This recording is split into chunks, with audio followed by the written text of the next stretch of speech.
नमस्कार, आप देख रहे हैं ब्रेकिंग बिहार। अभी हमारे साथ है पूर्व मंत्री और टेकारी के विधायक, हम पार्टी से विधायक डॉक्टर अनिल कुमार। इन दिनों जिस प्रकार से सदन में हंगामा हो रहा है, सारण में जहरीली शराब को लेकर के जो राजनीति हो रही है, उस पर बात करेंगे।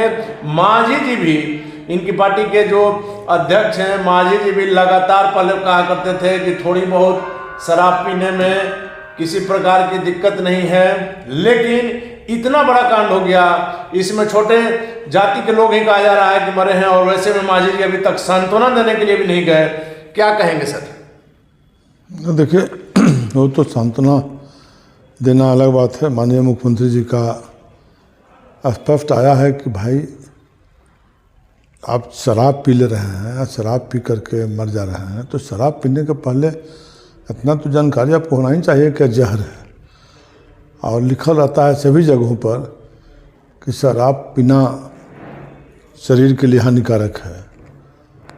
तो अब लोग मरते जाए और उसका मुआवजा दिया जाए तो मांग अलग। ऐसे तो मानवीय दृष्टिकोण से अलग बात है। माननीय मुख्यमंत्री जी जो फैसला लेंगे हम लोग उनके साथ हैं, लेकिन माननीय मुख्यमंत्री जी नीतीश कुमार जी ने बिहार में देखिए कुछ थोड़ा परेशानी उठी, थोड़ा सा लोगों को कष्ट हुआ, कुछ नुकसान भी राज्य को हुआ, नुकसान आर्थिक क्षेत्र में हो सकता है। लेकिन एक बात तो उन्होंने ऐसा किया कि बिहार भर में जो शराबबंदी हुआ, तो इसका सीधा सीधी अगर बात आप कहिएगा तो इसमें तो पूरे राज्य में प्रभाव पड़ा कि देश का पहला राज्य है यहाँ पूर्ण शराबबंदी हुआ, और उसका असर पड़ा है। आप कोई शादी हो, विवाह हो, ट्रेन हो, बस हो, गाड़ी हो, कहीं भी चलते फिरते रोड पर इस तरह का आपको नहीं मिलेगा कोई शराब पीते हुए। अब लुक छिप करके गांव में, देहात में, तो धीरे धीरे जागृति आएगा, अभियान चलाया जा रहा है, तरह तरह की बात आएगी, तो इस तरह से आगे जा कर के और पूर्णतः शराबबंदी का इसमें जो सरकार का जो निर्णय है उसका पूर्णतः लागू हो पाएगा। सर एक चीज़ है, लेकिन आप मानिएगा, आप लगातार जनता के बीच में रहते हैं, आप पटना में कम रहते हैं, क्षेत्र में ज़्यादा रहते हैं, इसी कारण से लगातार आप जीतते भी हैं। लेकिन शराबबंदी सभी लोग इसकी सराहना किए थे, सभी लोगों ने अपनी सहमति दिया था, सभी लोगों ने शपथ लिया था कि इसको सफल बनाएंगे। लेकिन इसमें कई पेच है कि नहीं सर? शराब बंद है कहने के लिए बिक हर जगह रहा है, कुछ अधिकारियों की कमाई की जरिया हो गया है। और दूसरी बात है सर कि जो आदमी पी रहा है वो मरेगा, ये तो तय है, जहरीली शराब जो पिएगा वो मरेगा। लेकिन जो बेचेगा सर, आज तक आप बताएं कि किसी भी बड़ी मछली पर कोई कार्रवाई हुई है?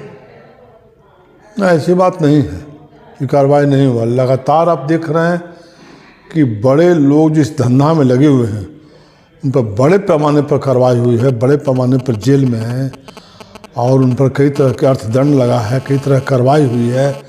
प्रतिदिन देखते हो जो बड़ा लोग जो इसमें करोड़ करोड़ का पूंजी लगा रहे हैं, लाखों लाख का पूंजी लगा रहे हैं, तो 50 लाख, 10 लाख, 20 लाख, 50 लाख, 1 करोड़ का जो शराब जो पकड़ा रहा है वो धंधेबाज कौन है? और उनके धंधा पर चोट पहुंचा है कि नहीं? उनके पूंजी पर खतरा मंडरा रहा है कि नहीं? तो वही ना बड़े लोग हैं जो शराब बेचते हैं, जो 1 से 10 कमाना चाहते हैं, जो उत्तर प्रदेश से लाते हैं, झारखंड से लाते हैं, मध्य प्रदेश से लाते हैं, उड़ीसा से लाते हैं।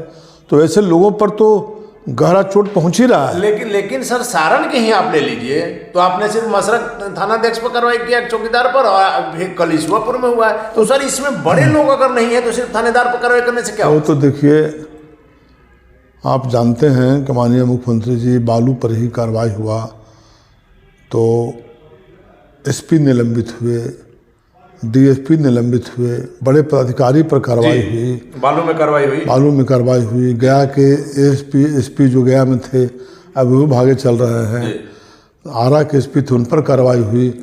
किसी तरह से कोई अचानक बिना दोषी पाए गए कार्रवाई तो नहीं होगी, लेकिन माननीय मुख्यमंत्री जी किसी को छोड़ने वाले नहीं। जो इसमें दोषी होंगे उन पर पूर्णतः कार्रवाई होगी। सारा सिस्टम उनका है, सारा चीज़ कर रहे हैं। आज ही अभी पता चला है कि अभी यहाँ का डीजीपी शायद भट्टी जी हुए ना, भट्टी जी कड़क पदाधिकारी बिहार का रहे हैं, सब कुछ जानता है, माना जाता है। हम लोग उस समय जनता दल में थे और उस समय पटना का सिटी एसपी थे। तो कितना गंभीर सोच वाले मुख्यमंत्री हैं कि उतना कड़ा डीजीपी को उन्होंने बनाने का काम किया है, इसलिए स्वागत जो निश्चित तौर पर सर भट्टी जी के आने से क्राइम का ग्राफ गिरेगा जी। उनका अभी तक का रिकॉर्ड आप आपने जो कहा पटना का सिटी एसपी थे उस समय भी उनका इसमें नहीं कहीं दिक्कत है सर, लेकिन मुख्यमंत्री जी का जो व्यक्तित्व, हमने शुरू में कहा कि आप जनता के बीच में रहने वाले आदमी, आप कभी भी पटना में कम रहते हैं, क्षेत्र में ज़्यादा रहते हैं, लेकिन मुख्यमंत्री जी को इन दिनों जो गुस्सा आ रहा है, क्या मुख्यमंत्री के व्यक्तित्व से मेल खा रहा है? आप तो बहुत पुराने साथी रहे हैं। नहीं, गुस्सा तो इस बात के लिए है कि साहब शराबबंदी पर आप जिस ढंग से बोल रहे हैं, कर रहे हैं, तो शराबबंदी उनका कहना था कि सब लोग मिल के फैसला लिए थे शराबबंद करने का, सच्चाई भी है, सब लोग मिल के शपथ लिए थे। इन सब बातों के लगता है कि भाई जब मौका लगता है विपक्ष में तो दूसरी तरह की बात होती है, सत्ता में रहते हैं तो दूसरी तरह की बात होती है। ये बात तो सही है सर कि बीजेपी के आप साथ हैं तो लगता है जैसे कि गंगा नहा ली। हाँ। हम लगातार इस बात को करते हैं, लेकिन सर मुख्यमंत्री जी जिस प्रकार से सदन में तुम तरह का माननीयों को कर रहे हैं, मुख्यमंत्री जी के व्यक्तित्व से मेल नहीं खाता ना। मुख्यमंत्री जी कभी कभी अब इस तरह की बात हो जाती होगी, लेकिन मुख्यमंत्री जी हमेशा संयमित भाषा का प्रयोग करते हैं और मुख्यमंत्री जी इस राज्य को बहुत कुछ दिए हैं। आज जो इतना विकास देख रहे हैं, इतना कार्य देख रहे हैं, इतना जो बिहार में कभी सोचते नहीं थे, 2005 के पहले जो दृश्य था बिहार का, उन्होंने कायाकल्प जो किया है सराहनीय है। देश के लिए बिहार जैसा गरीब राज्य में जिस तरह से एक ईमानदार मुख्यमंत्री बिहार के इन्होंने सजो करके जिस तरह से बनाने का एक एम बना करके बिहार में कैसे हम विकास करें, ये आने वाला दिन हमेशा याद करेगा कि बोधगया हो, राजगीर हो, पटना हो, ये सब चीज़ जो बना है सब जगह, ये कभी कल्पना हम लोग नहीं करते थे कि इस तरह का चीज़ यहाँ कोई सर बनेगा। इस बात से इनकार कहाँ है? सभी लोग कहते हैं कि 2005 से 2010 तक का जो मुख्यमंत्री जी का कार्यकाल रहा, सुशासन की सही सरकार थी, लेकिन इन दिनों मुख्यमंत्री जो है सरकार बचाने में या गठबंधन बचाने में या क्या परेशानी है जिस कारण से इतना टेंशन में आया? वो तो नहीं, टेंशन उनसन में कुछ नहीं है। टेंशन तो बहुमत की सरकार है, टेंशन उनसन आने का कहाँ कोई बात होगा। कभी कभी मनुष्य है, आदमी का तो स्वाभाविक है, कभी कभी गुस्सा आना तो ये किसी मनुष्य का प्रवृत्ति है। इसलिए लेकिन जितना संयमित, जितना ढंग से उनका सोच है, समझ है और बातचीत करते हैं, कभी तो हम लोग भी जाते हैं तो मिलने 90 के के लिए। दशक से सर लालू जी के साथ काम किए हैं, इनके साथ काम किए हैं, आपने सभी के साथ काम किया है। जब मिलने जाते हैं, जो विधायक जाते हैं, जितना सम्मानित ढंग से वो विधायक से मिलते हैं, आज तक कोई मुख्यमंत्री नहीं मिलते थे जी। इसलिए हम लोग कैसे बात करते हैं। कभी कभी गुस्सा स्वाभाविक है किसी बात को लेकर, आदमी का प्रवृत्ति अति मनुष्य का नेचर है, कभी कभी हो जाता है। सर एक और बात सामने आई है कि अधिकारियों का कुछ दबाव रहा कि आप शराब से शो नहीं कीजिए, कि मरे हैं ठंड से कर दीजिए, नहीं तो आपको मुआवजा भी नहीं मिलेगा और कई तरह के चक्कर में पड़ जाएंगे, और कई लाश जो है आनन फानन में जला दिया गया। सर इस बात को बल मिलता है। अब देखिए, अब उसमें क्या किया गया है हम लोग जानकारी, आपकी सरकार है सर। अब इसमें बल क्या है, उसमें सच्चाई क्या है, ऐसा तो कभी करने वाले नहीं। सरकार की ओर से कोई इस तरह का सह नहीं मिल सकता है। माननीय मुख्यमंत्री नीतीश कुमार जी इस तरह की बात नहीं कर सकते हैं कि 100 को फेंकवा दीजिए, जलवा दीजिए और आपको इस ठंडा दिखा दीजिए। ये काम इस नेचर ही नहीं है। जिस व्यक्ति का नेचर नहीं होगा, दुनिया में दो चीज़ नहीं बदला जा सकता है।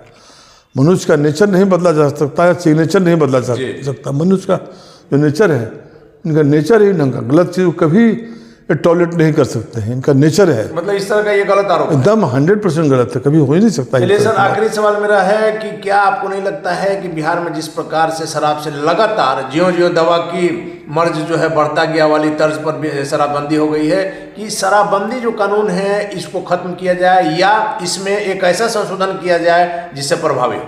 सर्वदलीय बैठक बुला करके इस तरह का कुछ अब काम तो आप देखिए, माननीय मुख्यमंत्री जी एक बात तो बोले हैं कि छोटा छोटा लोग, जो गरीब लोग हैं उसको तंग मत कीजिए। कि बड़ा धंधेबाज लोग हैं जो इसमें लगे हुए हैं, जो धंधा करके बिहार को बिगाड़ रहे हैं, बर्बाद कर रहे हैं, उनको पकड़ने का काम कीजिए। इसका इशारा हुआ कि जो गरीब लोग हैं, गलती चलती कुछ कर रहा है तो उसको नहीं पकड़ना करना है।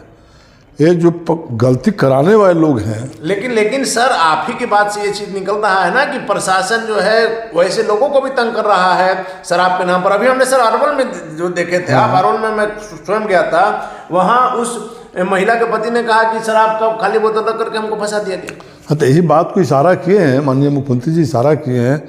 3-4-5 दिन पहले आया है, इस समाचार पत्र में भी आया है। उन्होंने साफ कहा कि छोटे छोटे गरीबों को तंग मत कीजिए।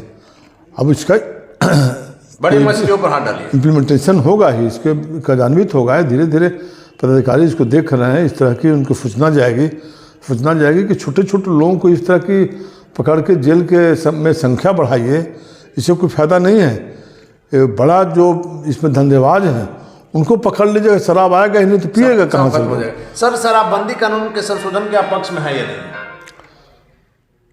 शराबबंदी कानून संशोधन का संशोधन मतलब कि फिर से शराब लागू कर दीजिए। नहीं, संशोधन और कड़ाई किया जाए या इसको फिर से लागू किया जाए? और कड़ाई नहीं, जो उन्होंने बनाया है एक्ट वह बहुत ही बढ़िया है। सिर्फ एक ही बात को जिस ढंग से कार्यान्वित करने के लिए उन्होंने आदेश दिया है कि बड़े पैमाने पर जो धंधेबाज हैं, जो इसको यूज करते हैं और जो करवाते हैं और जो इस धंधा करते हैं, उनको बड़े पैमाने पर छापामारी हो, गिरफ्तारी हो, तब जाकर के 100%। अब देखिए एक बड़ा धंधा है बिहार में, चाहे पूरे देश में। इस धंधा को रोक पाना, महात्मा गांधी के सपना को साकार करना काफी मुश्किल है सर। मुश्किल काम है। उस मुश्किल काम में माननीय मुख्यमंत्री नीतीश कुमार जी राजस्व का लाभ छोड़ करके हाथ डाले हैं, तो इस सराहनीय कदम है। कुछ समय हो सकता है और लगे, इसलिए यह इस बात से इनकार नहीं कर सकता है कि माननीय मुख्यमंत्री ने एक अच्छा कदम नहीं उठाया है, बहुत अच्छा कदम उठाया है। चलिए, धन्यवाद सर। तो ये थे हमारे साथ पूर्व मंत्री और टिकारी के विधायक, हम पार्टी से विधायक डॉक्टर अनिल कुमार, जिनका साफ तौर पर कहना है कि मुख्यमंत्री का यह कदम सराहनीय है। शराबबंदी का जो कदम है सराहनीय है और राजस्व का मोह छोड़ करके उन्होंने बिहार के हित के लिए इसे लागू किया है और निश्चित तौर पर इसमें किसी संशोधन की जरूरत नहीं है। साथ ही साथ आने वाले दिनों में आप देखेंगे कि बड़ी मछलियां जो इस धंधे में लगी हुई हैं उनकी गिरफ्तारी भी निश्चित होगी और मुख्यमंत्री नीतीश कुमार इस बात को लेकर काफी गंभीर हैं और इसका परिणाम आने वाले दिनों में नजर आ सकता है। फिलहाल आप बने रहे ब्रेकिंग न्यूज़।